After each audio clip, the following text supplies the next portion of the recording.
Baadhi ya vijana waliopo katika biashara changa ya teknolojia yani startup wamesema kuwa mitaji ni nguzo kubwa ambazo wanahitaji kuwa nayo, lakini imekuwa ni changamoto ambayo iwapo itafanyiwa kazi watafanikiwa kuinua shughuli zao. Skills ama ujuzi, wanakuwa hawana ujuzi wa kufanya biashara, hawajui ni matatizo gani wanatakiwa kuyatatua katika jamii ili waweze kupata pesa.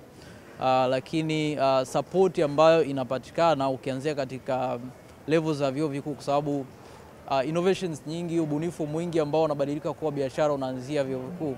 Kama vijana tuamue kuchukua hatua. Labda nitoe mfano kwamba tumeona kwamba mwaka huu kuanza funds nyingi ama pesa nyingi za kutoka nje zimekuwa na shaking na mbamba nyingi tuseme, lakini nadhani ni wakati vijana tuinuke kutumia bunifu tulizonazo. Mawasiliano ya kimtandao hususan kwenye matumizi ya bando, internet na nini, utagundua kweli kwamba bado gharama ziko juu.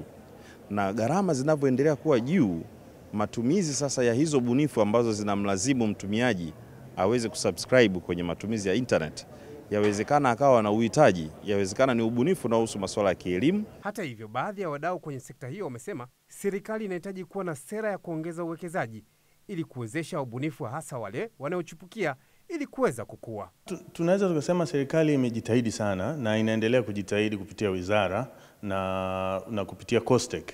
Lakini pia tunachoendelea kushauri, hizi biashara tunaziita ni agile businesses kwa hiyo tunahitaji pia wepesi wa kufanya maamuzi, kupitisha sera na kuweza kutusaidia kuongeza investment ambazo foreign direct investment zinazoingia nchini kwetu. Tunabidi kama serikali waendelee kuwekeza zaidi. Unaona, sasa hivi kuna masuala ya satellite kama ndugu zetu wa Starlink na wengine.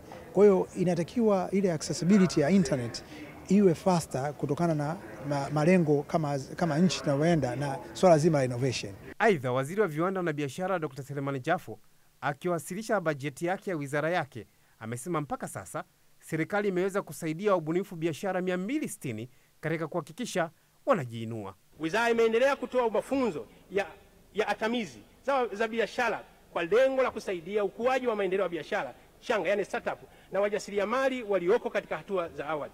Hadi kufikia Machi 2025, jumla ya wanafunzi 361 wapo katika mafunzo hayo, ambapo kupitia mafunzo hayo jumla ya wanafunzi 260 wamesajiliwa katika awamu ya kwanza, wanafunzi 75 wapo katika hatua ya atamizi na wanafunzi 66 wapo katika hatua baada ya atamizi. Kwa mujibu wa ripoti ya mwaka 2024 ya Chama cha Startup Tanzania, inaonyesha kuwa sekta ambazo zimevutia uwekezaji zaidi ni zile za teknolojia ya afya. Joseph Mpangala, Azam News, Dar es Salaam.